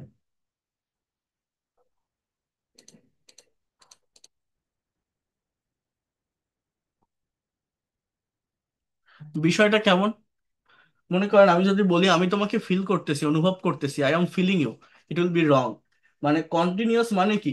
একটা কাজ কন্টিনিউয়াসলি হচ্ছে বা চলছে, অ্যাকশন দিচ্ছে, দেখা যাচ্ছে, এইটাকেই কন্টিনিউয়াস টেন্স বলে। মনে করেন আমি একটা পাখি দেখতেছি, আমি রাস্তায় দাঁড়ানো, গাছের ডালে পাখি বসা, আমি কি চোখ নিয়ে দৌড়াচ্ছি? এখানে কি কোনো কাজ সংগঠিত হচ্ছে? কোনো কিছু অ্যাকশন দিচ্ছে না। তাহলে বাংলায় যদিও বলেন যে আমি পাখি দেখছি, ইংলিশে বলা যায় না যে I am sing a bird. আপনাকে বলতে হবে just I see a bird. আমাদের আহ 3 অক্ষরের একটা ম্যাজিক্যাল ওয়ার্ড আছে না? বলি না আমরা, আমি তোমাকে ভালোবাসি, আই লাভ ইউ। আমি তোমাকে ভালোবেসেছিলাম, আই লাভ ইউ। আমি তোমাকে ভালোবাসবো, আই উইল লাভ ইউ। কিন্তু কেউ কোথাও বলে বা কখনো শুনছেন যে আই এম লাভিং ইউ? না। ভালোবাসা তো মনের একটা অনুভূতি, মনের একটা ব্যাপার, এটা তো দেখা যায় না। সো আমি ভালোবাসতেছি, আপনি যদি এরকম বলেন, এটা হয় না, এটা ভুল। সো এইখানে যে ভার্বগুলো দেখছেন, এই ভার্বগুলো হচ্ছে অ্যাকশন ভার্ব না, এগুলো হচ্ছে ডাইনামিক না। এই ভার্বগুলোকে বলা হয় স্টেটিভ ভার্ব। এই জন্য এই ভার্বগুলোর সাথে আইএনজি বসানো যায় না। আমি যদি বলি আমি বিষয়টা বুঝতেছি, আই এম আন্ডারস্ট্যান্ডিং, এটা ভুল। You have to say I understand about that matter. হ্যাঁ, আমি তোমার জন্য অপেক্ষা, আমি তোমার প্রতীক্ষা করছি, আই এম এক্সপেক্টিং, হ্যাঁ আমি প্রত্যাশা করছি। সো এটা হয় না, আই এক্সপেক্ট ইউর অ্যারাইভাল। আমি এটা ভাবছি, I am thinking about that. No, you have to say I think about that. এটা স্পিকিং এর ক্ষেত্রে অনেকে আইএনজি ব্যবহার করে, স্পোকেন ইংলিশটাতে গ্রামার অত মেনটেন করে না। আপনার অপোজিট পার্সনকে কথা বোঝাই দিতে পারলে হলো। কিন্তু রিটেন ইংলিশে এগুলো ফর্মালি মেনে চলা হয়। রিটেন ইংলিশে এই যে ওয়ার্ডগুলো দেখছেন, এই ওয়ার্ডগুলোর সাথে আইএনজি ব্যবহার করা যায় না। আমি 1 গ্লাস পানি চাচ্ছি, আমরা অনেকেই বলবো বা বলি যে I am wanting a glass of water, so it will be wrong, you have to say I want a glass of water. So এটা হচ্ছে বিষয়। তো কন্টিনিউয়াস টেন্সের ফাংশন এখানে দেওয়া আছে, দেখেন। সাবজেক্ট, এরপরে হচ্ছে am is are present continuous, was were past continuous, will be future. যেটা আপনারা জানেন সেটা নিয়ে আমি কথা বলবো না, যেটা জানেন না আমি মূলত সেটাই দেখাবো। এরপর দেখেন, I am writing a letter, আমি একটা চিঠি লিখছি। I was writing a letter, আমি একটা চিঠি লিখতেছিলাম। I will be writing a letter, আমি একটা চিঠি লিখতে থাকবো। অর্থাৎ বর্তমানে কোনো একটা কাজ হচ্ছে বা চলছে, এটা প্রেজেন্ট কন্টিনিউয়াস। অতীতে কোনো একটা কাজ হচ্ছিল বা চলছিল, এটা পাস্ট কন্টিনিউয়াস। ভবিষ্যতে কোনো একটা কাজ হতে থাকবে বা চলতে থাকবে, এটা future continuous. We are playing cricket, আমরা ক্রিকেট খেলছি। উই ওয়্যার প্লেইং ক্রিকেট, আমরা ক্রিকেট খেলতেছিলাম। We will be playing cricket, আমরা ক্রিকেট খেলতে থাকবো। You R driving a car, তুমি একটা গাড়ি চালাচ্ছ বা চালাইতেছো। You were driving a car, তুমি একটা গাড়ি চালাচ্ছিলে। You will be driving a car, তুমি একটা গাড়ি চালাতে থাকবে। He is singing a song, সে একটা গান গাইতেছে। হি ওয়াজ সিঙ্গিং আ সং, সে একটা গান গাইতেছিল। He will be singing a song, সে একটা গান গাইতে থাকবে। অর্থাৎ তিনটা কন্টিনিউয়াস টেন্স, তিনটা ইনডিফিনিট টেন্স গুরুত্বপূর্ণ। আর পারফেক্ট টেন্সের ভিতর প্রেজেন্ট পারফেক্ট টেন্সটা সব থেকে বেশি প্রয়োজন হয়। আমি যদি একটু পারফেক্ট টেন্সের কাছে আসি, একটু এই জায়গায় বোঝার চেষ্টা করেন প্রেজেন্ট পারফেক্ট টেন্স কাকে বলে। দেখেন, কোনো কাজ এইমাত্র শেষ হয়েছে কিন্তু তার ফল বর্তমানে আছে, তাকে প্রেজেন্ট পারফেক্ট টেন্স বলে। আমাদের সবগুলো জেনে রাখতে হবে। কোনো কাজ এইমাত্র শেষ হয়েছে অর্থাৎ একটা কাজ হয়ে গেছে, কিন্তু তার একটা ফল বা রিয়েকশন আছে। যেমন আমি ক্লাসটা শেষ করলাম, আপনি আমাকে আমাকে একজন কল দিল, দিয়ে বললো যে তুমি এখন কি করছিলে। আমি বললাম আমি এইমাত্র একটা ক্লাস শেষ করেছি। I have just now finished a class, আর I have finished a class just now. তো এটা হচ্ছে মূলত present perfect tense. Present perfect টেন্সের সঙ্গে পাস্ট ইনডিফিনিট টেন্সের একটা ক্র্যাশ বা সংঘর্ষ তৈরি হয়। যেমন দেখেন, subject plus have has plus V three, এটা প্রেজেন্ট পারফেক্ট। যেমন আই হ্যাভ ইটেন রাইস, আমি ভাত খেয়েছি। অর্থাৎ খেয়েছি, করেছি, গিয়েছি, দিয়েছি, নিয়েছি, এগুলো সবই প্রেজেন্ট পারফেক্ট টেন্সের স্ট্রাকচার। আর পাস্ট ইনডিফিনিট কি, সাবজেক্টের পরে ভি টু, বাংলা ক্রিয়াপদে ল বা লাম থাকে। আই এইট রাইস, আমি ভাত খেয়েছিলাম। অর্থাৎ পার্থক্য বোঝা যায়। কিন্তু যখন প্রেজেন্ট পারফেক্ট এবং পাস্ট ইনডিফিনিট টেন্সের নেগেটিভ সেন্টেন্স তৈরি করা হয়, সেম মিনিং দেয়। অর্থাৎ I have not eaten rice, এর বাংলা অর্থ কি জানেন? আমি ভাত খাইনি। আবার আই ডিডেন্ট ইট রাইস, এর বাংলা অর্থ কি জানেন? আমি ভাত খাইনি। আই হ্যাভ নট ইটেন রাইসের যেই অর্থ, I didn't eat rice same অর্থ। মানে প্রেজেন্ট পারফেক্ট এবং পাস্ট ইনডিফিনিট টেন্সের নেগেটিভ সেন্টেন্সের বাংলা অর্থ সেম হয়। এখন আমি কখন কোনটা বোঝাবো, বসাবো আমার প্র্যাকটিক্যাল স্পিকিং বা রাইটিং এ, এটা সিচুয়েশনের উপর ডিপেন্ড করবে। আপনি একটা কাজ করেননি বা একটা কাজ হয়নি, সেটা কি রিসেন্টলি হয়নি, তাহলে প্রেজেন্ট পারফেক্ট বসান। না অনেক আগে, তাহলে পাস্ট ইনডিফিনিট বসান। এটা আপনার মতো করে বসাতে হবে।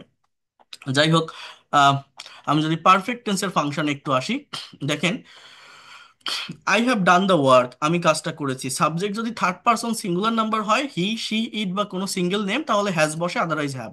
হ্যাঁ, উই হ্যাভ প্লেড ক্রিকেট, আমরা ক্রিকেট খেলেছি। ইউ হ্যাভ ওয়াচ টিভি, তুমি টিভি দেখেছো। হি হ্যাজ ড্রিভেন এ কার, সে একটা গাড়ি চালিয়েছে। শি হ্যাজ প্লেড ফুটবল, সে ফুটবল খেলেছে। She has bought a pen, সে একটা কলম কিনেছে। তো এইভাবে সেন্টেন্সগুলো হয়। এখন দেখেন, এই যে had plus V three past indefinite tense, এইটার ব্যবহার স্পোকেনে তেমন হয় না। এটার কারণ কি জানেন? পাস্ট ইনডিফিনিট টেন্সের যে অর্থটা হয়, যে কথাটা হয়, সেটা, সরি, পাস্ট পারফেক্ট টেন্সের, সেটা পাস্ট ইনডিফিনিট টেন্স দিয়ে প্রকাশ করা যায়। যেমন আমি যদি বলি উই হ্যাড প্লেড ক্রিকেট, এই বাক্যটার বাংলা অর্থ কি? আমরা ক্রিকেট খেলেছিলাম। আপনি হ্যাড বাদ দেন, দিয়ে যদি জাস্ট বলেন যে উই প্লেড ক্রিকেট, এর মানেও আমরা ক্রিকেট খেলেছিলাম। তার মানে যে কথাটা পাস্ট ইনডিফিনিট টেন্স দিয়ে প্রকাশ করতে পারছি, পাস্ট পারফেক্ট টেন্স বসানো দরকার কি? আমি যদি বলি উই ওয়াচ টিভি, এর মানে আমরা টিভি দেখেছিলাম। আবার যদি বলি উই হ্যাড ওয়াচ টিভি, এর মানেও আমরা টিভি দেখেছিলাম। অর্থাৎ পাস্ট পারফেক্ট টেন্সের কথা পাস্ট ইনডিফিনিট টেন্স দিয়ে প্রকাশ করা যায়। এই জন্য পাস্ট পারফেক্ট টেন্সের ব্যবহার হয় না। এটার ব্যবহার কোথায় হয়? যখন অতীতের দুইটা কাজ একসাথে সংগঠিত হয়, আলাদা দুটো ক্লজ থাকে, দুটোই অতীতের, যেটা বেশি আগে ঘটে সেটাকে পাস্ট ইনডিফিনিট বলে। ওই যে প্রবাদ বাক্য আছে না, যে ডাক্তার আসার আগে রোগী মারা গেল, এরকম। আর ফিউচার পারফেক্ট টেন্সটা কি?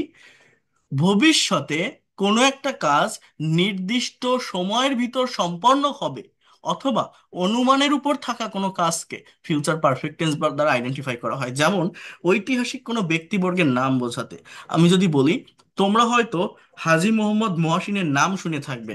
ইংলিশটা কি জানেন? You will have heard the name of Haji Mohammad Mohsin. হয়তো শুনেছো, আবার নাও শুনতে পারো, একটা অনুমানের উপর থাকে। হ্যাঁ, হি he will have driven a কার, সে একটা গাড়ি চালিয়ে থাকবে। He will have driven a কার, এটা হচ্ছে মূলত ফিউচার পারফেক্ট টেন্স, মানে একটা নির্দিষ্ট সময়ের ভিতরে এই কাজটা হবে। এটার ব্যবহারও তেমন হয় না, বেশি ব্যবহৃত হয় পারফেক্ট টেন্সের ভিতর প্রেজেন্ট পারফেক্টটা। তো এখন আমি আপনাদেরকে একটু দেখাবো, ল্যাঙ্গুয়েজ ড্রিলের ভিতর নিয়ে যাব।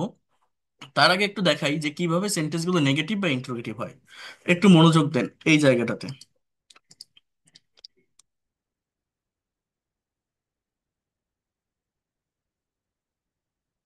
Try to understand here. মনে করেন হি ড্রাইভস আ কার, সে একটা গাড়ি চালায়। হি ড্রোভ এ কার, সে একটা গাড়ি চালিয়েছিল। তাহলে একটা প্রেজেন্ট ইনডিফিনিট, একটা past indefinite. He will drive a car, সে একটা গাড়ি চালাবে, future indefinite. He is driving a car, সে একটা গাড়ি চালাচ্ছে, present continuous. He was driving a car, সে একটা গাড়ি চালাচ্ছিল, পাস্ট কন্টিনিউয়াস। ঠিক আছে। Then he will be driving a car, future continuous. Then he has driven a car, he has driven a car, present perfect. Then he had driven a car, past perfect. He will have, try to understand here, he will have driven a car, future perfect. আরেকটা বাক্য আমি যদি লিখি, যেমন present perfect continuous, মানে আগে থেকে শুরু হয়ে এখনো পর্যন্ত কোনো একটা কাজ হচ্ছে বা চলছে বোঝায়। For example, he has been driving a car since morning, সে সকাল থেকে গাড়ি চালাচ্ছে। তো এই যে বাক্যগুলো আমি লিখলাম না, এখানে জাস্ট পাস্ট পারফেক্ট কন্টিনিউয়াস আর ফিউচার পারফেক্ট কন্টিনিউয়াসটা লিখিনি। অর্থাৎ আমি যদি এখানে জাস্ট মানে হ্যাজের জায়গায় হ্যাড দিতাম আর উইল হ্যাভ দিতাম, ওই দুটো হয়ে যেত, তো দরকার নেই। এখন দেখেন এই যে সেন্টেন্সগুলো আমি লিখলাম টেন্সগুলো মেনটেন করে, সাবজেক্ট হি, অবজেক্ট এ, কার। আমি কি বললাম, যে কথার পরিবর্তন, কালের পরিবর্তন বা সময়ের পরিবর্তনের জন্য পরিবর্তনটা কোথায় হয়, ভার্বে। এখন এই যে বাক্যগুলো লিখলাম, এই বাক্যগুলো তো শুধু এইভাবে লিখলে হবে না, একটা বাক্যকে নেগেটিভ করতে হবে, ইন্টারোগেটিভ করতে হবে, নেগেটিভ ইন্টারোগেটিভ করতে হবে, ডাবল ইউএস ওয়ার্ড অ্যাড করতে হবে, ট্রান্সফর্ম করতে হবে। কিভাবে করবেন মনে রাখবেন, যে কোনো সেন্টেন্স বা বাক্যকে নেগেটিভ করার জন্য সেই সেন্টেন্স বা বাক্যের ভিতর যে অক্সিলারি ভার্ব বা হেল্পিং ভার্ব থাকে, তার সাথে নট বসালে একটা বাক্য নেগেটিভ হয়।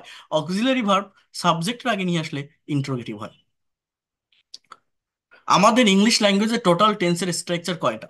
12টা।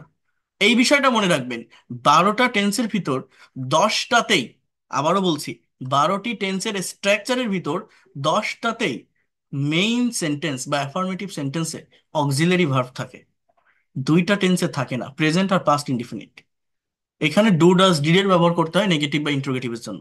আর যেগুলোতে থাকে সেগুলোতে নেগেটিভ বা ইন্টারোগেটিভ করার জন্য অক্সিলারি বা হেল্পিং ভার্বের সাথে নট বসলে নেগেটিভ হয়, ওটা সাবজেক্টের অ্যাগেনলি ইন্টারোগেটিভ। যেমন দেখেন হি ড্রাইভস আ কার, এটা সাবজেক্টের পরেই ভার্বের প্রেজেন্ট ফর্ম, হি ড্রোভ এ কার পাস্ট ফর্ম। কিন্তু এইগুলোতে অক্সিলারি ভার্ব আছে, তারপরে মেইন ভার্ব আছে, will drive, is driving, was driving, has driven, will be driving. অর্থাৎ বাকি সবগুলো টেন্স অক্সিলারি ভার্ব আছে। তার মানে নিয়ম কি, হি উইল ড্রাইভ আ কার, আমার নেগেটিভটা কি হবে, হি ওন, মানে উইল নট কে কন্ট্রাস্টে বা সংক্ষেপে ওন বলা হয়। হি ওন ড্রাইভ আ কার, সে গাড়ি চালাবে না। সে কি গাড়ি চালাবে? তাহলে will he drive a car, সে কি গাড়ি চালাবে না? তাহলে কি হবে এখানে, যে on he drive a car, সে কোথায় গাড়ি চালাবে? অর্থাৎ দেখেন, ইন্টারোগেটিভ সেন্টেন্স বা কোশ্চেন দুই ভাবে হয়, একটা হচ্ছে ইয়েস নো কোশ্চেন, একটা হচ্ছে ডাবল ইউএস কোশ্চেন। যদি অক্সিলারি ভার্ব দিয়ে কোনো প্রশ্ন হয় সেটাকে ইয়েস নো কোশ্চেন বলে, তার উত্তরটা ইয়েস বা নো দিয়ে কমপ্লিট করা যায়। অর্থাৎ এই যে দুটো, যে সে কি গাড়ি চালাবে, আপনি বলতে পারেন হ্যাঁ বা না। কিন্তু এর আগে যদি আপনি ডাবল ইউএস ওয়ার্ড অ্যাড করেন, তাকে ডাবল ইউএস কোশ্চেন অথবা ইনফরমেটিভ কোশ্চেন বলা হয়, কারণ সেখানে ইনফরমেশন দিতে হয়। অর্থাৎ সিচুয়েশন অনুযায়ী যেটা দরকার সেটা বসাবেন। Where will he drive a car, সে কোথায় গাড়ি চালাবে। Then when will he drive a car, সে কখন গাড়ি চালাবে। Why will he drive a car, সে কেন গাড়ি চালাবে। How will he drive a car, সে কিভাবে গাড়ি চালাবে। Then where won't he drive a car, সে কোথায় গাড়ি চালাবে না। Why won't he drive a car, সে কেন গাড়ি চালাবে না। How won't he drive a কার। এইভাবে প্রত্যেকটা সেন্টেন্সকে আপনি নেগেটিভ ইন্টারোগেটিভ করতে পারবেন। হি ইজ ড্রাইভিং আ কার, তাহলে এখানে অক্সিলারি ভার্ব কোনটা, ইজ, তাহলে হি ইজন্ট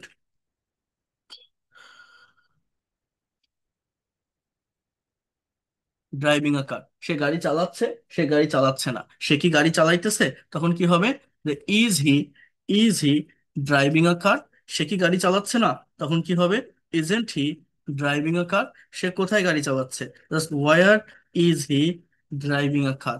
হ্যাঁ, এইভাবে হবে। সে কোথায় গাড়ি চালাচ্ছে, সে কখন গাড়ি চালাচ্ছে, এখানে জাস্ট হোয়েন বসান। সে কেন গাড়ি চালাচ্ছে, হোয়াই বসান। সে কেন গাড়ি চালাচ্ছে না, তাহলে why isn't he driving a car. এটা সিচুয়েশন অনুযায়ী যে ডাব্লিউবি স্লট লাগবে, যেভাবে হবে সেভাবে আপনাকে ইউজ করতে হবে। কঠিন কোনো কিছু না। আর প্রেজেন্ট আর পাস্ট ইনডিফিনিট টেন্সে কি হয়, ডু ডাজ ডিডের ব্যবহার হয়। প্রেজেন্ট টেন্সে ডু বা ডাস, কিন্তু সাবজেক্ট থার্ড পার্সন সিঙ্গুলার হলে ডাস, আদারওয়াইজ ডু। পাস্ট টেন্সে যে পার্সনই হোক ডিড, যেমন হি ড্রাইভস আ কার, এটা নেগেটিভ হচ্ছে হি ডাজেন্ট। ডাজ বসালে আর ড্রাইভের সাথে এস থাকবে না, ওটা বেস ফর্মে চলে আসবে, হি ডাজেন্ট ড্রাইভ আ কার। এটার উপর আলাদা একটা ক্লাস আছে, আমি দেখাবো। সে কি গাড়ি চালায়, does he drive a car. সে কি গাড়ি চালায় না, তখন কি হবে,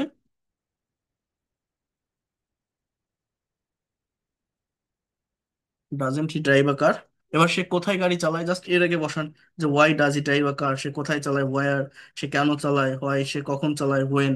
এইভাবে আপনি জাস্ট আপনার যেটা দরকার, হি ড্রোভ এ কার, সে গাড়ি চালিয়েছিল। এটা সাবজেক্টের পর ভি টু। যখন আপনি নেগেটিভ করবেন, হি ডিডেন্ট, ডিডেন্ট ব্যবহার করতে হবে। দেন ড্রাইভ আ কার, সে গাড়ি চালিয়েছিল, সে গাড়ি চালায়নি। সে কি গাড়ি চালিয়েছিল, did he drive a car.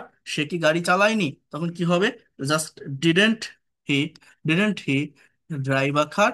So এইভাবে এই সেন্টেন্সগুলোকে নেগেটিভ ইন্ট্রোগেটিভ, নেগেটিভ ইন্ট্রোগেটিভ করতে হয়। আর সবার আগে যেটা দরকার, যেটা আপনাদেরকে বললাম, ভার্বের ফর্ম শিখতে হবে। তারপর টেন্সের ট্রান্সফর্ম শিখতে হবে। নেক্সট ক্লাসে মডাল এবং সেমি মডাল ভার্বের ডিটেলস ব্যবহার বলবো। কিন্তু দেখেন, এই আমি যা দেখালাম, এইগুলো কি যথেষ্ট ভাষা ডেভেলপ করার জন্য? না। এর জন্য আমি এই পিডিএফটা পড়িয়ে থাকি। যেমন দেখেন, এটা হচ্ছে ল্যাঙ্গুয়েজ ড্রিল। এই যে, এই দেখেন, 30+ সেন্টেন্সেস উইথ অন ভার্ব, দেখছেন? সে একটি গাড়ি চালায়, সে চালিয়েছিল, সে চালাবে। অর্থাৎ টেন্স, মডাল, সেমি মডাল ব্যবহার করে 31টা সেন্টেন্স এখানে লেখা, একটা পার্টিকুলার ভার্ব দিয়ে। আপনি দেখবেন বাংলায় একদম এক নিঃশ্বাসে এগুলো ইংলিশে বলতে হবে। এরপর প্রত্যেকটা সেন্টেন্সকে আবার ট্রান্সফর্ম করতে হবে। এই দেখেন, সে একটি চিঠি লিখেছিল। হি কি wrote a letter, he didn't write a letter. Did he write a letter, didn't he write a letter. When did he write a letter? Number 6, when didn't he write a letter, why did he write a letter, then why didn't he write a letter, where did he write a letter? Number 9, number 10, where didn't he write a letter? Number 11, how did he write a letter? How didn't he write a letter? How often did he write a letter? How long did he write a letter? দেখছেন, এই যে দেখতেছি বাংলায়, instantly ইংলিশে বলছি।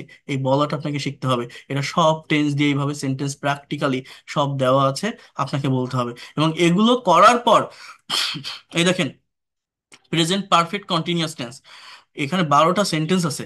এমন ভাবে আমি দিয়েছি, কেউ যদি এই 12টা সেন্টেন্সের প্র্যাকটিস করতে পারে, তার জীবনে কোনোদিন এই প্রেজেন্ট পারফেক্ট কন্টিনিউয়াস টেন্স নিয়ে সমস্যা বা প্রবলেম হবে না। কেমন দেখবেন, দেখেন, আমি 5 বছর ধরে ইংরেজি শিখছি। I have been learning English for 5 years. এখানে ধরে বোঝালে ফর বসে, পিরিয়ড অফ টাইম থেকে বোঝালে পয়েন্ট অফ টাইম সিন্স বসে। তুমি কি 2 বছর ধরে ইংরেজি শিখছো? Have you been learning English for 2 years? সে কতদিন যাবত ইংরেজি শিখছে, for how long has he been learning English? সে হবে এটা, সে কেন 5 বছর ধরে ইংরেজি শিখছে, why has he been learning English for 5 years? দেখছেন কিভাবে বলছি, why has he been learning English, এই ফাংশনটা বুঝতে হবে। সে 5 বছর ধরে ইংরেজি শিখছে না, he has not been learning English for 5 years. সে কোথায় 10 বছর ধরে ইংরেজি শিখছে, where has he been learning English for 10 years. সে কিভাবে 2015 সাল থেকে ইংরেজি শিখছে, how has he been learning English since 2015। দেখছেন, তো এইগুলো করতে হবে। এরপর দেখেন, পাস্ট টেন্স দিয়ে এখানে 50টা সেন্টেন্স আছে, এবং এই 50টা সেন্টেন্স এই নতুন ভার্বগুলোর ব্যবহার করে তৈরি করা। এবং এই 50টা সেন্টেন্স যদি কেউ একদমে এক নিঃশ্বাসে ট্রান্সলেট করতে সক্ষম হয়, কারণ এইখানে নেগেটিভ আছে, ইন্টারোগেটিভ আছে, সাবজেক্টের চেঞ্জ আছে, ভার্বের চেঞ্জ আছে, অবজেক্টের চেঞ্জ আছে, ইন্টারোগেটিভ আছে, মানে এই ফাংশনগুলো দেখবেন বাংলায়, বলবেন ইংলিশে। সে একটি গ্লাস ভেঙেছিল, হি ব্রোক আ গ্লাস। তুমি কি একটি গ্লাস ভেঙেছিলে, did you break a glass? আমি গ্লাসটি ভাঙিনি, I didn't break the glass. তুমি কেন গ্লাসটি ভেঙেছিলে, why did you break the glass? তুমি কখন গ্লাসটি ভেঙেছিলে, when did you break the glass? সে কেন গ্লাসটি ভাঙেনি, why didn't he break the glass? তুমি কি গতকাল রহিমের সাথে দেখা করেছিলে, did you meet with Rahim yesterday? আমি রহিমের সাথে দেখা করিনি, I didn't meet with Rahim yesterday. তুমি রহিমের সাথে কোথায় দেখা করেছিলে, where did you meet with Rahim? Where did you meet? আমি রহিমের সাথে বিমানবন্দর দেখা করেছিলাম, I met with Rahim in the airport. M double E T, এটার পাস্ট ফর্ম হচ্ছে এমইটি, মেট। তুমি কি গতকাল বাজারে গিয়েছিলে? Did you go to market yesterday? I didn't go to market yesterday. তুমি গতকাল কেন বাজারে যাওনি? Why didn't you go to market yesterday? সে কি গাছ থেকে পড়ে গিয়েছিল? Did he fall from the tree? সে গাছ থেকে পড়ে গিয়েছিল, yes he fell down from the tree. সে কেন গাছে উঠেছিল? Why did he climb the tree? সে ফল খাওয়ার জন্য গাছে উঠেছিল, he climb the tree to get fruits. তুমি কি গতকাল মোবাইলটি চুরি করে, সে কি গতকাল তোমার মোবাইলটি চুরি করেছিল? Did he steal your mobile yesterday? সে আমার মোবাইল চুরি করেছিল, yes he stole my mobile yesterday. Steal, stole, stolen. Verb যদি না জানেন, ইংলিশে কথা বলতে পারবেন না। ভার্ব জানতে হবে, এবং এই প্র্যাকটিসটা সব টেন্স দিয়ে আলাদা আলাদা করে তৈরি করা, অনেক অনেক সেন্টেন্স। এইটা করতে পারলে এইটাকেই প্র্যাকটিক্যাল কনভারসেশন, কমিউনিকেশন বা স্পিকিং এ আমরা অ্যাপ্লাই করব। আপনাদেরকে এইভাবে আমি শিখাবো, এইভাবে আমি শিখিয়ে থাকি। কারণ শুধু স্ট্রাকচার শিখলে, টেন্স শিখে বসে থাকলে হয় না, প্র্যাকটিক্যাল প্র্যাকটিসের ভিতর আসতে হয় ভাষা শেখার জন্য। আজকে সন্ধ্যা থেকে আমি হঠাৎ করে আমার প্রচুর জ্বর আসছে, সেই অবস্থায় আমি আপনাদের ক্লাস নিচ্ছি, আমার গলা একপাশে পুরো আটকানো, ব্যথা টনসিলে। তারপরেও এই কতক্ষণ ধরে দেখেন আমি লেকচার দিচ্ছি আপনাদের সঙ্গে। কারণ এগুলো রেগুলার হইতে এই ক্লাসগুলো নিচ্ছি, ধারাবাহিকতা যদি ড্রপ হয়ে যায়, আপনারা ভালোভাবে শিখতে পারবেন না, ভালোভাবে বিষয়গুলো বুঝতে পারবেন না। এটা হচ্ছে বিষয়। আমার একটা গুরুত্বপূর্ণ মিটিং ছিল, আমার ওই জ্বরের কারণে আমি সেটাও ক্যান্সেল করে দিয়েছি, কিন্তু আপনাদের এই ক্লাসটা আমি পরে নিয়েছি। মিটিংটা 8:30টায় ছিল। সো যেটা বলছি আমি আপনাদের, ভার্বের ফর্ম যেটা আপনাদের দরকার, এই ভার্বের ফর্ম আমি পাঠিয়ে দিব। আর আরেকটা কথা আমি বলে রাখি, আমার পেইড কোর্সের সিট খুব বেশি নাই, কারণ গতকাল অনেক স্টুডেন্ট ভর্তি হয়েছেন আপনারা। 11 তারিখ বৃহস্পতিবার থেকে ক্লাস শুরু হবে। যদি কেউ এখনো পর্যন্ত ভর্তি হতে চান, যদি কেউ মনে করেন এই লোকটা পড়াতে পারে, বোঝাতে পারে, টেকনিক ভালো, আমি ইংলিশে প্রফেশনাল হতে চাই, একটা টিচারের অধীনে থেকে ধারাবাহিকতা মেনটেন করে ইংলিশ ল্যাঙ্গুয়েজটা শিখতে চাই, তারা আসতে পারেন। আপনি ব্যর্থ হবেন না। আমি একদম প্র্যাকটিক্যালি আমার সম্পূর্ণ পরিশ্রম দিয়ে প্রত্যেকটা স্টুডেন্টকে পড়ানোর চেষ্টা করি। এটা complete course of English language, Google মিটের মাধ্যমে ক্লাস হবে, পেইড ব্যাচে 70টা ক্লাস। আপনি কোনো কোর্সে দেখবেন না এত ক্লাস দেয়। আর যতদিন না পর্যন্ত আপনি এক্সপার্ট এবং ফ্লুয়েন্ট হবেন, আপনি থাকতে পারবেন। টোটাল কোর্স ফি 2,000 টাকা। একবারে না পারলে 1,000 টাকা অ্যাডভান্স করেও শুরু করতে পারবেন। 9টা থেকে 10টা ক্লাস টাইম থাকবে, 11 তারিখ থেকে শুরু হবে, অর্থাৎ আগামী বৃহস্পতিবার থেকে। ক্লাস হচ্ছে 1 ঘন্টা, সপ্তাহে 4 দিন, রবি মঙ্গল বৃহস্পতি শুক্র, 3 মাসের কোর্স। 3 মাসের ভিতর কাভার হবে। যদি না পারেন, আরো যত সময় লাগবে আপনি সেই সময় পাবেন। আপনার আলাদা কোনো টাকা দিতে হবে না, যত দিন না পর্যন্ত শিখতে পারবেন আপনি থাকতে পারবেন। ল্যাঙ্গুয়েজ ক্লাব পাবেন, কোর্স শেষে সার্টিফিকেট পাবেন। প্রত্যেকটা ক্লাসের রেকর্ড পিডিএফ ফাইল থাকবে, কোনো ক্লাস মিস করলে দেখে নিতে পারবেন। আর যে কোনো বয়সের যে কেউ এটা করতে পারবেন। যারা একদমই দুর্বল, যারা আইএলটিএস এর প্রিপারেশন নিচ্ছেন, তাদের জন্য অ্যাপ্রোপ্রিয়েট হবে, কারণ এখানে বেসিক গ্রামার, স্পোকেন সবই আমি দেখাবো। আপনি স্টুডেন্ট হন, housewife, teacher, job holder, freelancer, immigrant. আর এই কোর্সের প্রথম 10টা ক্লাস থাকবে বেসিক গ্রামারের উপর, যাতে আপনার ভিত্তিটা মজবুত হয়, ক্রিয়েটিভ পাওয়ারটা বাড়ে। 30টা ক্লাস থাকবে স্পোকেনের উপর, ইংলিশে কথা বলার জন্য যা কিছু লাগে এখান থেকে আপনি পাবেন, একদম ধারাবাহিকভাবে করতে পারবেন। 10টা ক্লাস থাকবে রাইটিং এর উপর, 20টা ক্লাস থাকবে practical conversation, news paper translation এবং স্পিকিং টপিকের উপর। যারা ইন্ডিয়া থেকে আছেন, গুগল পে বা ফোন পে করে ক্লাস করতে পারবেন। আবারও বলছি, যদি মনে হয় আমি প্রফেশনাল ইংলিশটা শিখতে চাই, গোছানো পদ্ধতিতে এগোতে চাই, ধারাবাহিকভাবে ডেভেলপ করতে চাই, ল্যাঙ্গুয়েজটাকে একটা অ্যাসেট বা সম্পদ হিসাবে নিতে চাই, নেক্সট জেনারেশনকে শেখাতে চাই, আপনি আসতে পারেন, আপনি ব্যর্থ হবেন না। আমি আমার ফ্রি টাইম বা লেইজার টাইমে এই ক্লাসগুলো নিয়ে থাকি, এই রাত 9টায়। যারা বিজি লাইফ মূলত লিড করেন, যারা জব হোল্ডার বা যারা বিভিন্ন প্রফেশনে আছে, দিনের বেলায় ব্যস্ত থাকেন, তাদের জন্য এই কোর্সটা আপনারা করতে পারেন। আমার 76টা ব্যাচ রানিং আছে। নতুন যে ব্যাচ 11 তারিখ থেকে শুরু হবে, এটা 77তম ব্যাচ। তখন আর এই ফ্রি ক্লাসগুলো রেগুলার হতে থাকবে না। এই দুইটা নাম্বারে আপনারা সেন্ড মানি করে, এই নাম্বারে হোয়াটসঅ্যাপ আছে, স্ক্রিনশট দিলে আমি আপনাদের পেইড কোর্সের প্রাইভেট ব্যাচে অ্যাড করে নিব। 01997356957, 01938689196। যে কোনো কথা থাকলে, প্রশ্ন থাকলে এই নাম্বারে হোয়াটসঅ্যাপে নক করবেন বা কল দিবেন, আমি কথা বলবো আপনাদের সাথে।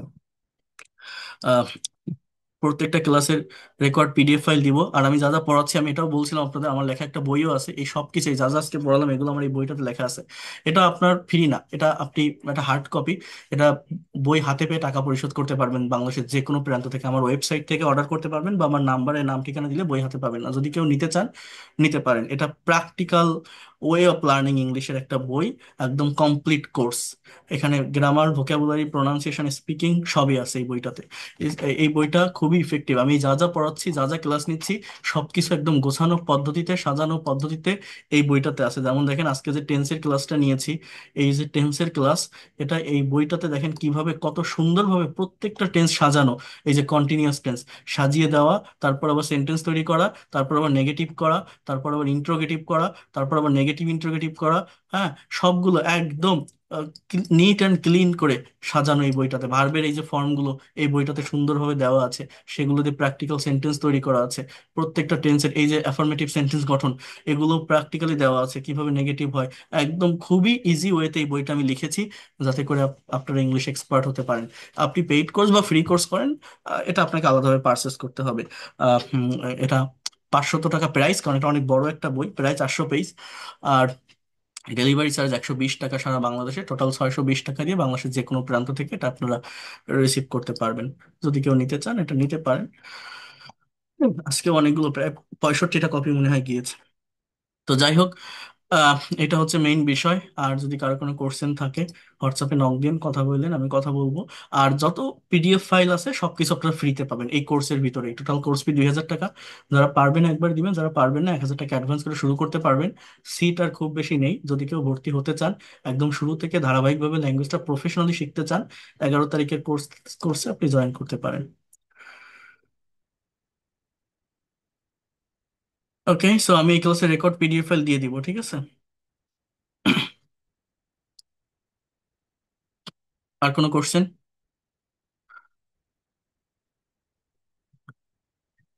What is phrase, clause, and syllable? এগুলোর উপরে আমার ইউটিউবে ক্লাস আছে, আপনারা দেখে নিবেন। ফ্রেজ অ্যান্ড ক্লজের উপর ডিটেইলস ক্লাস আছে, দেখে নিবেন। আপনারা দেখতে পারবেন।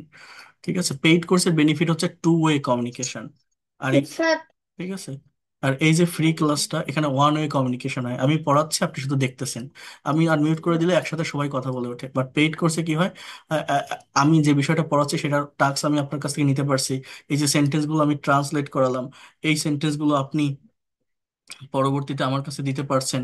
হ্যাঁ, আম, আপনাকে দিয়ে আমি করাচ্ছি, সেখানে ভুল হলে আপনি ধরাই দিচ্ছেন, আমি ধরাই দিব আপনাকে। সো এইভাবে ল্যাঙ্গুয়েজটা ডেভেলপ করা হয়। অর্থাৎ টু ওয়ে কমিউনিকেশন ছাড়া ভাষা শেখা যায় না। আমি যত ভালো ক্লাস নেই, আপনি যত ভালো স্টুডেন্ট হন, 1000টা ক্লাস করে কোনো লাভ হবে না যদি না আপনার ব্রেন দিয়ে আপনি আইডিয়া জেনারেট করেন, আপনার মুখ দিয়ে আপনি কথা বের করেন।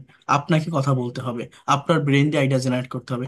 এই দেখেন, শুধু একটা না, এখানে মডাল, সেমি মডাল, প্যাসিভ সব কিছু দিয়ে ডিটেল সেন্টেন্স তৈরি করা, দেখছেন? আমাকে বাড়িটি বিক্রি করতে হবে, I have to sell the house. আমাকে হবে না, এটা অনেকে আই হ্যাভ নট বলে, বাট এটা কিন্তু I don't have to sell the house. সেগুলো সবই আমি করিয়ে থাকি। যারা আসবেন পেইড কোর্সে, আপনারা বুঝতে পারবেন যে কতটা প্র্যাকটিক্যালি আপনি ল্যাঙ্গুয়েজটা শিখছেন। আমি আজকের ক্লাসটা কন্টিনিউ করতে পারছি না, কারণ আমি একটু অসুস্থ আছি। আমি নেক্সট ক্লাসে আরো ডিটেলসে সবকিছু বোঝাবো, সবকিছু বলবো। ভালো থাকেন আপনারা। That's all for today. যদি ক্লাসটি ভালো লাগে তো জানাবেন। আর কোনো কোশ্চেন থাকলে, প্রশ্ন থাকলে হোয়াটসঅ্যাপে নক দিন। আমার হোয়াটসঅ্যাপ নাম্বার দিয়ে দিলাম আপনাদের, 01997356957, 01938689196। ঠিক আছে, thank you, see you in the next class. আল্লাহ হাফেজ, good night to all of you.